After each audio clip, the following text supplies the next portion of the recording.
बच्चों, बहुत बहुत स्वागत है हमारे चैनल बेस्ट क्लासेस में आपका। जैसा कि आपको पता है कि हम रोज़ाना 10वीं क्लास के गणित को सॉल्व कराते हैं अपने चैनल में। तो उसी क्रम में आइए आज हम पढ़ते हैं एक चरों वाले द्विघात समीकरण। तो एक चरों वाले द्विघात समीकरण कैसे बनाते हैं, कैसे इसका सॉल्व होता है, ये सारा कुछ आज पढ़ते हैं। तो चलिए देखते हैं। तो ये रहा एक चर का द्विघात समीकरण, जिसको क्वाड्रेटिक इक्वेशन भी कहते हैं। तो आइए इसको अपन पढ़ते हैं।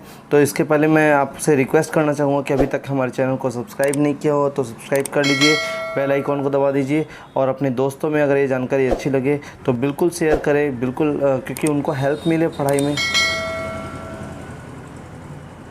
तो लीजिए आ गए अपन अध्याय 3 एक चर वाले द्विघात समीकरण में। तो यहाँ पर अपन सबसे पहले इसको कहते हैं क्वाड्रेटिक इक्वेशन और इसका इंट्रोडक्शन पढ़ें।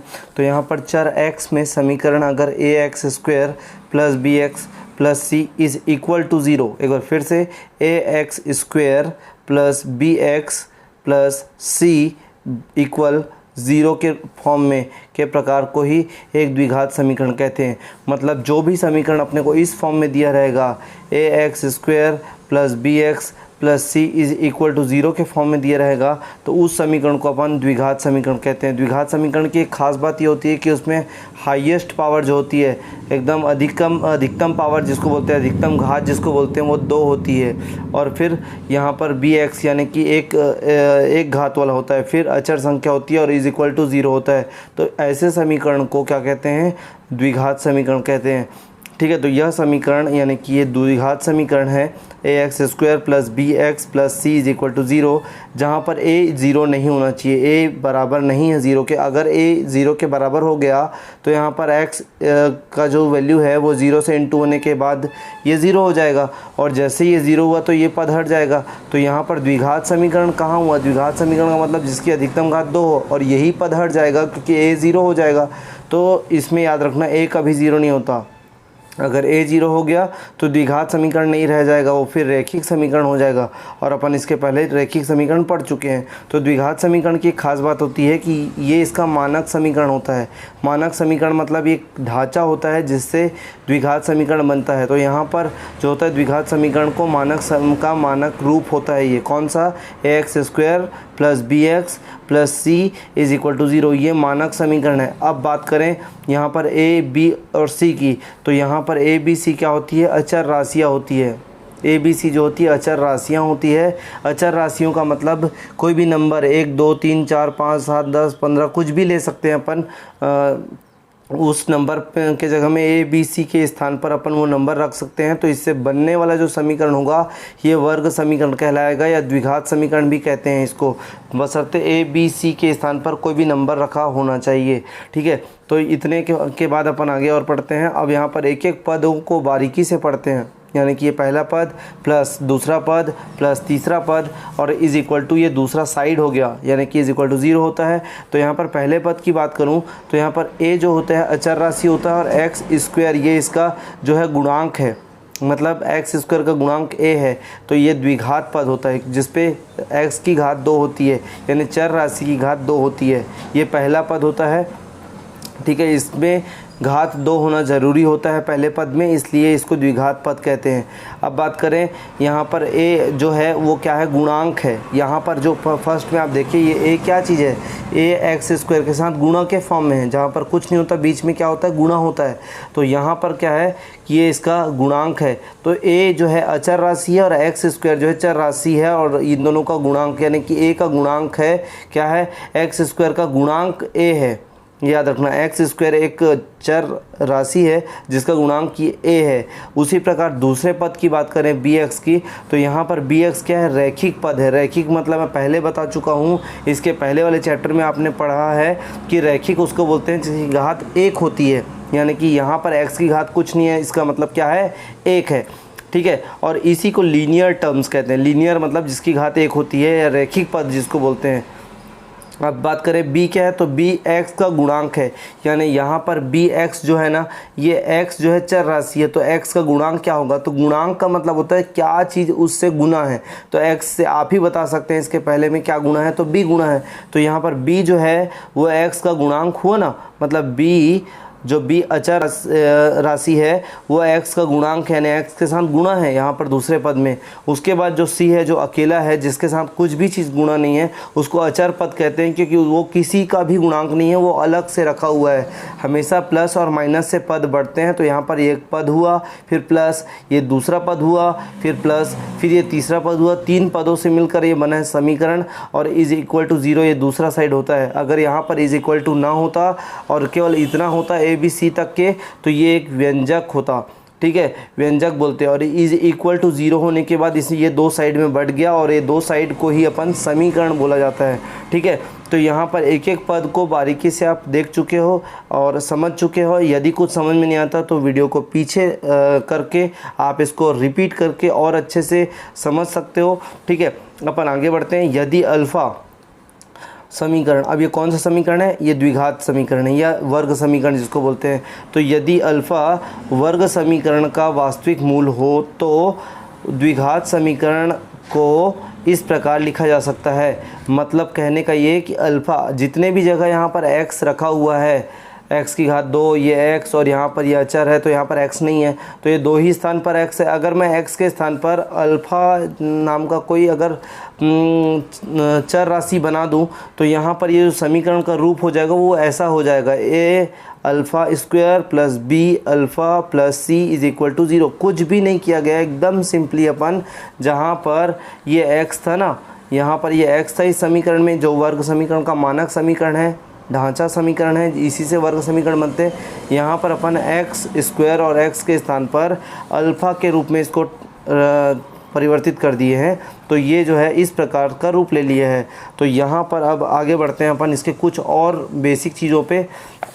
तो यहाँ पर द्विघात समीकरण का हल, तो द्विघात समीकरण को हल करने की विधि, तो 3 विधि होती है, एक गुणनखंड विधि, एक पूर्ण वर्ग विधि और एक श्रीधराचार्य विधि।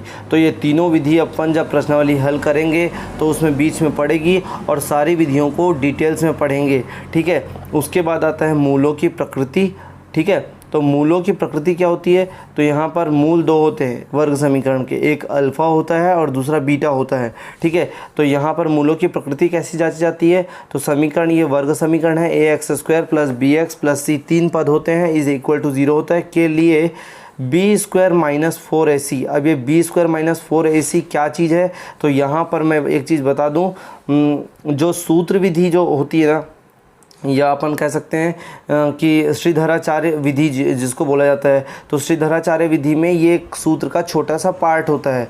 तो यहाँ पर मैं इसको आगे डिटेल्स में बताऊँगा, आप केवल इतना ही समझ लीजिए कि बी स्क्वायर माइनस 4ac एक पद होगा, इसका मान अगर बड़ा होगा 0 से तो ये समीकरण के मूल जो होंगे वास्तविक होंगे।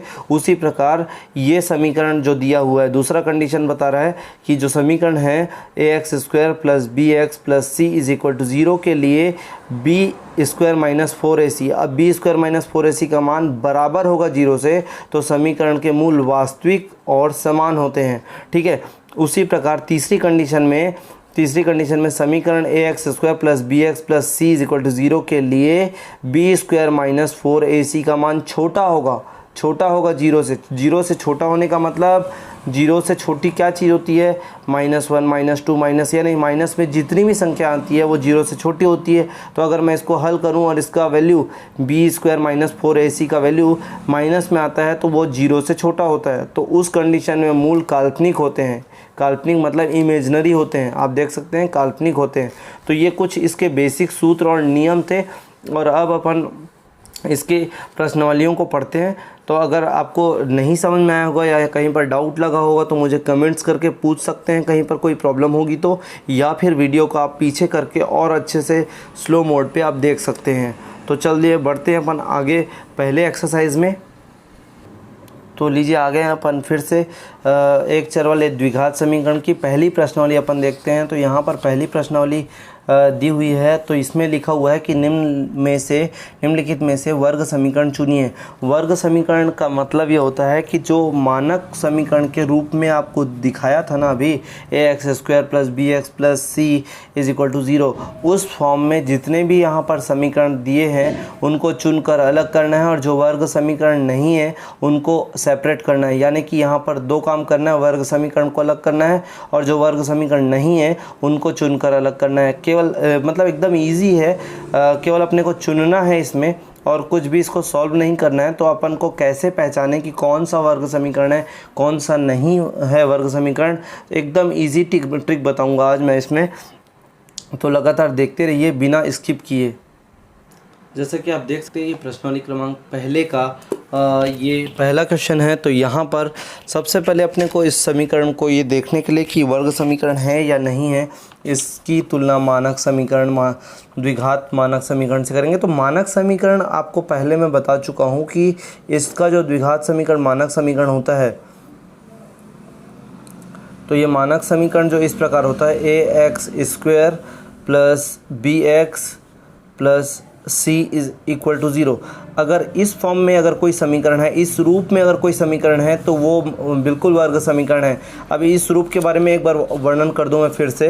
तो यहाँ पर सबसे अधिकतम घात जो है x की वो 2 है, ठीक है, और यहाँ पर पहला, दूसरा और तीसरा 3 पद इधर राइट साइड में है, इक्वल के बाद 0 है, तो 3 पद इधर होना चाहिए और जो सबसे बड़ी घात होनी चाहिए वो 2 होनी चाहिए, ठीक है।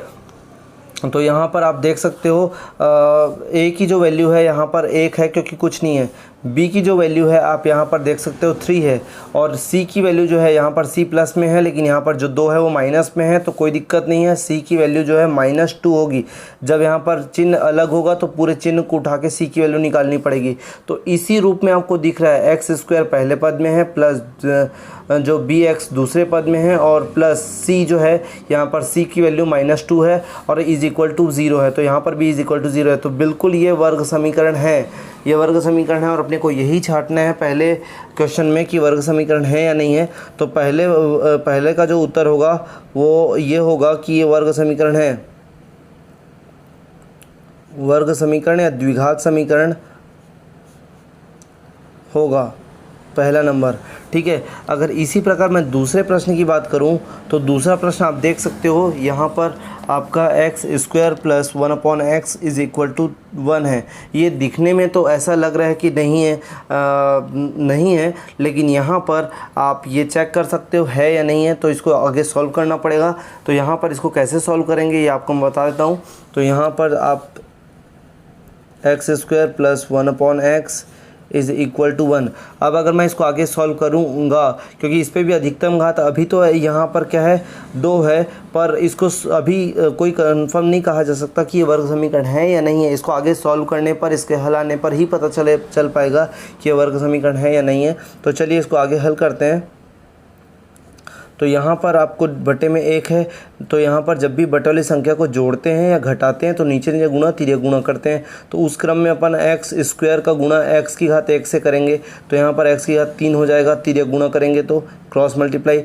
वैसे ही यहाँ पर 1 × 1 = 1 होगा, तो यहाँ पर 1 हो गया, और उसके बाद अब x 1 × x हो गया = 1 हो गया।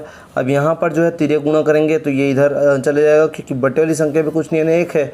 अब बीच में बराबर हो तो नीचे गुणा करने की कोई ज़रूरत नहीं है, केवल तिर्यक गुणा किया जाता है, केवल क्रॉस मल्टीप्लाई किया जाता है। तो यहाँ पर x³ + 1 और = x 1 × x, और फिर अब x को इधर लाएंगे तो यहाँ पर x की घात 3 प्लस से माइनस हो जाएगा, ये x इधर आएगा तो ये माइनस है, और उसके बाद फिर +1 यहीं का यहीं है, कहीं नहीं जा रहा है, तो ये से ज्यों का त्यों रहेगा = 0। तो आप देख सकते हो वर्ग समीकरण की जो पहचान होती है मैं पहले बताया था, यहाँ पर ax² जो सबसे बड़ी घात होनी चाहिए वो 2 होनी चाहिए, और फिर bx + c = 0, यानी पहले की x की घात 2, फिर x की घात 1, फिर x की घात 0, यानी कि x की घात बिल्कुल कुछ भी नहीं। तो उस क्रम में अगर मैं इसको मैच करूँ तो यहाँ पर पहले में x की घात 2 होनी चाहिए, लेकिन यहाँ पर x की घात 3 है, फिर यहाँ पर x की घात 1 होनी चाहिए, और यहाँ पर संख्या होना चाहिए। तो यहाँ पर सब कुछ पीछे तो मैच कर रहा है और = 0 भी है, बट यहाँ पर ये पहला जो पद है वो x² होना चाहिए, जो कि यहाँ पर नहीं है, यहाँ पर x की त्रिघात है, तो ये वर्ग समीकरण नहीं है। वर्ग समीकरण नहीं है। ठीक है, तो इसी प्रकार अपने को हल कर करके एक एक क्वेश्चन को देखना है। ये दूसरे का आंसर होगा कि वर्ग समीकरण नहीं है। ठीक है, इसी प्रकार अपन तीसरे क्वेश्चन को देखते हैं। तो तीसरे क्वेश्चन में आप देख सकते हो 9x² plus minus 100x minus 20 is equal to 0। तो यहाँ पर आप इस समीकरण से अगर मैं तुलना करूँ इस क्वेश्चन की, तो यहाँ पर आप ये को एक चीज़ मिलेगा कि 9x² plus minus 100x minus 20 is equal to 0। तो यहाँ पर अब ax² plus bx plus c is equal to 0। चलिए इसको भी देख लेते हैं, इसको सॉल्व कर लेते हैं। तो यहाँ पर आ चुके हैं अपन तीसरे क्वेश्चन में इस प्रकार, और इसका जो मानक समीकरण से मैच करना चाहिए, और मानक समीकरण से मैच करता है तो ये वर्ग समीकरण है, नहीं तो नहीं है। तो यहाँ पर जो मानक समीकरण होता है वो इस प्रकार होता है, और इससे मैच इस प्रकार कर सकते हैं अपन, इसको मिलान इस प्रकार कर सकते हैं ax² plus bx plus C is equal to 0 होना चाहिए। तो यहाँ पर आप देख सकते हो पहले पद ax², यहाँ पर 9x², a की वैल्यू 9 है। ठीक है, प्लस bx, अब यहाँ पर आप बोलोगे ये प्लस है और यहाँ पर माइनस है, तो उससे कोई दिक्कत नहीं है, ये प्लस है तो यहाँ पर भी जो है माइनस है, तो यहाँ पर b की जो वैल्यू होगी वो -100 होगी, -100 होगी। उसके बाद फिर ये x है, इससे मैच कर रहा है, और फिर माइनस केवल संख्या होनी चाहिए, x वाला कोई भी पद यहाँ पर लास्ट टर्म में नहीं होता। तो यहाँ पर केवल संख्या है, -20 है, तो c की जो वैल्यू होगी वो -20 होगी। इसका मतलब क्या हुआ कि a का जो मान आया वो 9 होगा, लेकिन b का जो मान आया वो प्लस में है यहाँ पर मानक समीकरण में, लेकिन ये माइनस में है, तो यहाँ पर b की जो वैल्यू होगी वो -100 होगी। ठीक है, इसी प्रकार c की जो वैल्यू होगी वो -20 होगी, तो यहाँ पर c इज़ इक्वल टू -20 कही जाएगी। तो इस प्रकार ये रहेगा, और ये बिल्कुल वर्ग समीकरण है क्योंकि एक एक पद इसका मैच कर रहा है। ठीक है, तो यहाँ पर ये वर्ग समीकरण है। ये वर्ग समीकरण है। अब चौथे नंबर पे अपन आते हैं, तो चौथा नंबर देखते हैं कि क्या है। तो चौथे नंबर में x² minus 3√x plus 2 is equal to 0। तो यहाँ पर आप देख सकते हो ये वर्ग समीकरण के जैसे दिख रहा है, पर ये है या नहीं है इसको अपन सॉल्व करके पता लगाते हैं। तो लीजिए आ गए हैं अपन चौथे नंबर के क्वेश्चन में, और चौथे नंबर के क्वेश्चन में ये रहा ऐसा। अब आप इसको दूर से देखते हैं पर ये तो ऐसा लग रहा है कि मतलब ये वर्ग समीकरण की तरह दिख रहा है, और ये है भी, लेकिन ये क्या वास्तव में है या नहीं है वर्ग समीकरण, इसको देखने के लिए मानक समीकरण से अपन इसको फिर तुलना करते हैं। तो मानक समीकरण से तुलना, तो मानक समीकरण से जैसे तुलना करेंगे तो यहाँ पर मानक समीकरण होता है ax² plus bx plus c is equal to 0।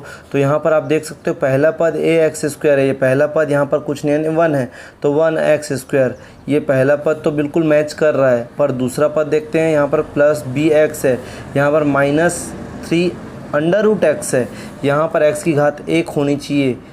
ठीक है, अगर मानक समीकरण अपने को बनाना है तो x की घात 1 होनी चाहिए, जबकि यहाँ पर x की घात √x है। √x का मतलब यहाँ पर मैं बाजू में बता दूँ, √x का मतलब जो होता है वो x की घात 1/2 होता है। तो x की घात 1/2 नहीं होनी चाहिए, यहाँ पर x की घात 1 होनी चाहिए, क्योंकि यहाँ पर मानक समीकरण 1 कहता है। मानक समीकरण के अनुसार अपने को इस समीकरण को भी चेक करना है, तो यहाँ पर x की घात 1 होनी चाहिए, जबकि यहाँ पर √ के हिसाब से यहाँ पर x की घात 1/2 है, और फिर प्लस यहाँ पर c है और अचर पद है, तो यहाँ पर भी c की जगह 2 है। सब कुछ ठीक है, बस बीच वाला जो टर्म्स है वहाँ पर x की घात 1 होनी चाहिए, जबकि यहाँ पर x की घात 1/2 है। तो ये मानक समीकरण से मैच नहीं कर रहा है पूरी तरीके से, इसलिए वर्ग समीकरण नहीं है, वर्ग समीकरण नहीं है। ठीक है, उसी प्रकार पाँचवें नंबर को देखते हैं। तो पाँचवें नंबर में है ये वाला question, x minus 2/x is equal to -x। तो चलिए देखते हैं इसको सॉल्व करके क्या ये वर्ग समीकरण है। तो लीजिए आ गए हैं अपन 5th नंबर के क्वेश्चन में, तो इसको चेक करते हैं। सबसे पहले यहाँ पर दोनों तरफ यानी कि ये दोनों पदों में फ्रैक्शनल नंबर है, इट मीन्स ये बटे वाली संख्या है। तो जब भी बटे वाली संख्या होती है, फ्रैक्शनल नंबर होता है और इसको माइनस या प्लस करना होता है, तो सबसे पहले अपन नीचे नीचे इंटू और क्रॉस इंटू करते हैं। तो उसी क्रम में अपन यहाँ पर नीचे नीचे इंटू क्रॉस इंटू करते हैं। तो यहाँ पर x बन जाए x हो जाएगा और यहाँ पर x इंटू एक्स करेंगे तो एक्स स्क्वायर हो जाएगा। उसके बाद 2 से इंटू 1 को करेंगे तो यहाँ पर 2 बन जाए 2 हो जाएगा। उसी प्रकार यहाँ पर माइनस एक्स है और यहाँ पर अपॉन में कुछ नहीं यानी 1 कर देते हैं। उसके बाद इक्वल के दोनों साइड अगर फ्रैक्शनल नंबर हो यानी बटे वाली संख्या हो तो यहाँ पर अपन को केवल क्रॉस मल्टीप्लाई करना होता है। तो यहाँ पर जब क्रॉस मल्टीप्लाई करते हैं तो एक्स स्क्वायर माइनस 2 का इंटू होगा 1 से, क्योंकि कोई चेंजेस नहीं आएगा क्योंकि 1 से हो रहा है। उसके बाद x को जब x से करेंगे तो यहाँ पर माइनस एक्स स्क्वायर हो जाएगा, क्योंकि 2x हो जाएगा यहाँ पर 1 और 1, क्योंकि आधार समान है, बेस इक्वल है, आधार समान है। तो जो घातें होती है, पावर होते हैं, वो प्लस होते हैं। तो 1 और 1 प्लस हो जाएगा, 2 हो जाएगा। उसके बाद अपन इसको ट्रांसपोज करते हैं। तो यहाँ पर ट्रांसपोज करते हैं तो यहाँ पर माइनस एक्स स्क्वायर है, इधर आएगा तो प्लस एक्स स्क्वायर हो जाएगा। यहाँ पर चूँकि एक्स स्क्वायर ऑलरेडी बैठा हुआ है यहाँ पर पहले से, यहाँ पर प्लस एक्स स्क्वायर पहले, फिर इधर वाला आ जाएगा ट्रांसपोज होकर। उसके बाद फिर -2 ऑलरेडी वैसे का वैसे रहेगा, एज इट इज़ उतार देंगे इसको। उसके बाद यहाँ पर 1x स्क्वायर, यहाँ पर भी 1x स्क्वायर, तो 1 2x स्क्वायर हो जाएगा। तो यहाँ पर 2x square -2 is equal to 0। अब आप देख सकते हो यहाँ पर मानक समीकरण से तुलना करनी पड़ेगी इसकी, और तब फिर पता चल जाएगा कि ये वर्ग समीकरण है कि नहीं। तो मानक समीकरण से तुलना, जैसे ही अपन तुलना करेंगे तो ये यहाँ पर जब आप जानते हो मानक वर्ग समीकरण इसको बोलते हैं ax स्क्वायर प्लस bx और plus c is equal to 0। तो यहाँ पर आप देख सकते हो एक्स स्क्वायर तो है इसके पास, यहाँ पर एक्स स्क्वायर है, बट x वाला टर्म्स जो है नहीं है, x वाला टर्म्स गायब है। तो x वाला टर्म नहीं है, तो जैसे कि अपन यहाँ पर लास्ट वाले टर्म नहीं रहता तो इसको 0 करके वो कर देते थे, क्योंकि इसके साथ कोई इंटू नहीं रहता। इसको 0 करके नहीं किया जा सकता, क्योंकि 0 करेंगे तो x 0 हो जाएगा और x को अपने को 1 पावर लानी है। तो यहाँ पर x की पावर वाला कोई भी टर्म्स मौजूद नहीं है, इसका मतलब ये वर्ग समीकरण नहीं है। यहाँ पर तीनों टर्म्स होने चाहिए, एक्स स्क्वायर वाले टर्म्स, x वाला टर्म्स और ये नॉन वेरिएबल टर्म्स यानी अचर पद होना चाहिए। 3 टर्म्स होने चाहिए, जबकि यहाँ पर 2 ही टर्म है, एक्स स्क्वायर वाला टर्म्स और ये अचर वाला यानी कि कांस्टेंट टर्म्स। एक्स वाला टर्म्स यानी कि एक्स वाला पद इसमें नहीं है, इसका मतलब ये जो है ये समीकरण जो है ये वर्ग समीकरण नहीं है। तो यहाँ पर अपन लिख देंगे कि यह वर्ग समीकरण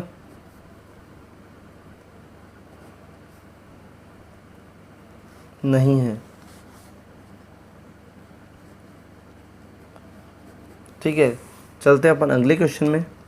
तो यहाँ पर आप 6वें नंबर के क्वेश्चन को देख सकते हो।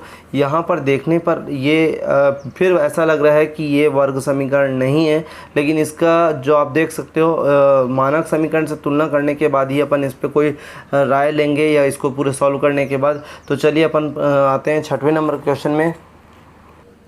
जैसा कि आप देख सकते हो 4थे नंबर के क्वेश्चन में आपको पहले ही टर्म में रूट दिख रहा है, पर यह रूट जो है एक्स स्क्वायर के कोफिशिएंट यानी एक्स स्क्वायर का गुणांक है, ना कि एक्स स्क्वायर के ऊपर है। मानक समीकरण से तुलना करने पर अपने को पता चलता है, लेकिन मानक समीकरण जो होता है वो ए एक्स स्क्वायर होता है। मानक समीकरण मैं आपके सामने लिख देता हूँ। मानक समीकरण से तुलना करने पर आपको ऑटोमेटिकली पता चल जाएगा। तो यहाँ पर a x square plus b x plus c is equal to 0। अब आप इसके पहले पद से इसके पहले पद की तुलना करोगे तो यहाँ पर ए के जगह तो कोई भी संख्या हो सकती है, चाहे कुछ भी संख्या हो, बटे में हो, रूट में हो या दशमलव में हो, कोई दिक्कत नहीं है उससे। पर यहाँ पर जो ए का गुणांक यानी कि एक्स स्क्वायर का गुणांक होता है वो कोई भी नंबर हो सकता है, रूट में हो सकता है, लेकिन एक्स स्क्वायर के सामने बाकायदा 2 होना चाहिए उसकी अधिकतम घात। तो यहाँ पर आप देख सकते हो एक्स स्क्वायर के ऊपर 2 है, तो इससे कोई दिक्कत नहीं है। पहला पद तो बिल्कुल सही है। उसके बाद आते हैं दूसरे पद में, तो -3x है और यहाँ पर प्लस bx है, तो b की वैल्यू जो है -3 है, उससे भी कोई दिक्कत नहीं है। यहाँ पर x के ऊपर 1 होना चाहिए, यहाँ पर भी x के ऊपर 1 है, ठीक है। उसके बाद प्लस c एक अचर राशि होनी चाहिए, इसके साथ कोई x का गुणा नहीं होना चाहिए। तो यहाँ पर प्लस ये बटे वाली संख्या है, बटे वाली संख्या भी तो आखिर एक अचर पद ही है, यानी कि एक संख्यात्मक मान ही तो है, और इज इक्वल टू 0। तो ये पूरी तरीके से मानक समीकरण से मैच कर रही है। यहाँ पर किसी में भी x के ऊपर कोई दशमलव या फिर उसके रूट की पावर नहीं है, जो होना चाहिए वही है कि यानी कि यहाँ पर x की जो अधिकतम 2 होनी चाहिए वो 2 है। यहाँ पर दूसरे पद में x की घात जो है 1 होनी चाहिए, यहाँ पर भी x के घात 1 है, और यहाँ पर एक अकेली संख्या होनी चाहिए जो अचर पद होती है। तो यहाँ पर c के पास एक अचर पद है, तो यहाँ पर ये पूरी तरीके से इससे मैच कर रही है, यानी ये इससे मैच कर रही है टोटली। तो यहाँ पर यह जो समीकरण है ये वर्ग समीकरण है। तो ये समीकरण द्विघात समीकरण भी बोल सकते हैं, वर्ग समीकरण भी बोल सकते हैं, द्विघात समीकरण है। ठीक है, तो इस प्रकार अपन 5वें नंबर के क्वेश्चन में 7वें नंबर के क्वेश्चन में आते हैं, माफ़ कीजिए। 7वें नंबर के क्वेश्चन में अपन देखते हैं यहाँ पर x square minus 10x is equal to 0। तो यहाँ पर आप हल करके देखते हैं इसको। तो यहाँ पर x square minus 10x is equal to 0। तो यहाँ पर अब इससे मानक समीकरण से जब तुलना करेंगे तो मानक समीकरण से तुलना करने पर यहाँ पर जो मानक समीकरण होगा वो ax square plus bx plus c is equal to 0 होगा। तो ये जो समीकरण है इसकी तुलना अपन को मानक समीकरण से करनी होगी। अगर ये पूरी तरीके से इसमें फिट होता है, कहीं पर कोई दिक्कत नहीं आती x, तो फिर ये वर्ग समीकरण कहलाता है। तो पहला पद इसका इससे मैच करते हैं अपन। तो यहाँ पर ax स्क्वायर है, यहाँ पर भी a के जगह में 1 है, यहाँ पर 1 है, क्योंकि मैं बता चुका हूँ कि a जो है अचर राशि है। तो यहाँ पर अचर राशि के लिए यहाँ पर a का मान 1 है, और उसी प्रकार यहाँ पर x स्क्वायर के प्लेस में x स्क्वायर है। तो पहले पद से तो कोई दिक्कत नहीं है, पहला पद ठीक है। उसके बाद bx, तो यहाँ पर x की अधिकतम घात 1 होनी चाहिए, यहाँ पर भी x की घात अधिकतम 1 है। ठीक है, तो यहाँ पर कोई दिक्कत नहीं है। यहाँ पर b की वैल्यू 10 है, -10 है। उसके बाद c की वैल्यू को यहाँ पर देखेंगे गायब कर दिया है, यहाँ पर प्लस c होना चाहिए। तो आप ये नहीं कि ये वर्ग समीकरण नहीं, क्योंकि c गायब है। यहाँ पर c के स्थान पर 0 भी तो रखा जा सकता है, यानी कि यहाँ पर x square minus 10x plus 0 ले लिए, क्योंकि 0 भी तो एक संख्या है, 0 भी तो एक पूर्ण संख्या है ना। तो c की वैल्यू जो है 0 का काम करेगी, उसके बाद इज इक्वल टू 0। तो यहाँ पर ये क्योंकि c तो अकेले रहती है, उसमें कोई x आता नहीं है, तो यहाँ पर 0 रखा जा सकता है। तो यहाँ पर एक्स स्क्वायर पहला कंडीशन पूरा किया है मानक समीकरण का। फिर यहाँ पर bx की घात 1, तो यहाँ पर x की घात 1 है, b का वैल्यू -10 है, कोई दिक्कत नहीं है। उसके बाद प्लस c की जो वैल्यू है वो 0 है, ठीक है, इज इक्वल टू 0। तो ये पूरी तरीके से मानक समीकरण में फिट हो रही है, इसलिए ये जो है ये द्विघात समीकरण है, द्विघात समीकरण है। ठीक है, तो ये द्विघात समीकरण है, कोई दिक्कत नहीं है इसमें। और उसके बाद फिर 8वें नंबर का जो प्रश्न आता है, 8वें नंबर का, तो इसमें आप 8वें नंबर में देख सकते हो यहाँ पर ये वाला। तो यहाँ पर x plus y is equal to 10।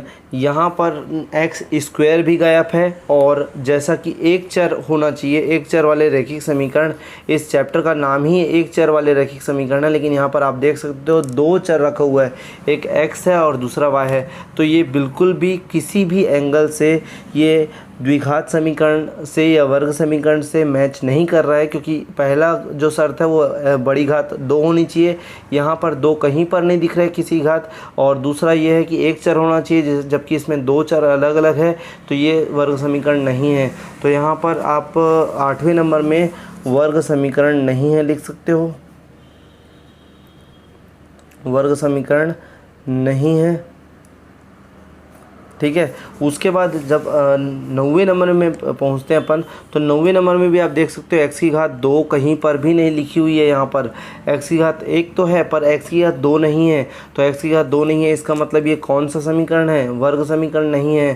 ठीक है, तो यहाँ पर 8वें नंबर में भी आप यही लिख सकते हो कि ये वर्ग समीकरण नहीं है, तो ये वर्ग समीकरण नहीं है। ठीक है, अब आते हैं अपन 9वें नंबर के बाद आप आते हैं 10वें नंबर में। तो यहाँ पर 10वें नंबर में आप यहाँ पर x की घात 2 होनी चाहिए, पर यहाँ पर x की घात 2 नहीं है। आप ये कह सकते हो, पर इसको भी सॉल्व नहीं है। ये कोष्टक का मतलब होता है मल्टीप्लाई, जैसा कि आप जानते हो कोष्टक का मतलब या ब्रैकेट का मतलब जो होता है इनटू होता है। अभी ये इनटू करना बाकी है। इनटू होने के बाद जब इसका फाइनल आंसर आ जाएगा तब अपन इसमें विचार विमर्श करेंगे कि ये वर्ग समीकरण है या नहीं है। तो पहले इसको सॉल्व करते हैं। तो यहाँ पर पहले जब इसको सॉल्व करेंगे 10वें नंबर के क्वेश्चन को, तो यहाँ पर x इंटू एक्स माइनस 8 है इज इक्वल टू 0। अब यहाँ पर ब्रैकेट को ब्रेक करेंगे यानी मल्टीप्लाई करेंगे, तो इसका रूल है पहले को पहले पद से फिर पहले को दूसरे पद से। तो यहाँ पर जब x को x से करेंगे तो यहाँ पर गुणा करने पर जब आधार समान हो तो घातें जुड़ती है। तो यहाँ पर 1 है और यहाँ पर भी 1 है, यहाँ पर ये 2 हो गया, 1 और 1। फिर यहाँ पर x का फिर 8 से होगा तो यहाँ पर माइनस तो रहेगा क्योंकि प्लस माइनस का माइनस होता है। और फिर x का 8 से होगा तो यहाँ पर x 8 हो जाएगा।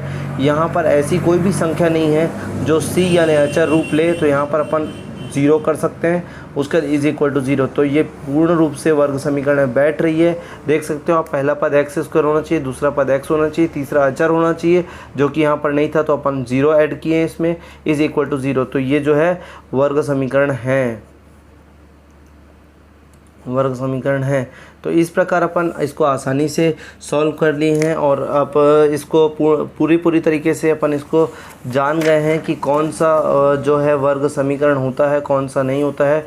तो यहाँ पर जो भी अगर क्वेश्चन में अगर आपको डाउट हो तो आप मेरे को कमेंट्स बॉक्स में कमेंट कर दीजिएगा ताकि मैं इसको और अच्छे से क्लियर करूँ। और अगर वीडियो अच्छा लगा हो, वीडियो पसंद आया हो, समझ में आया हो, तो अपने दोस्तों में इसको शेयर कीजिएगा, चैनल को सब्सक्राइब कीजिएगा और वीडियो को लाइक कीजिएगा, कमेंट कीजिएगा। के लिए गुड बाय।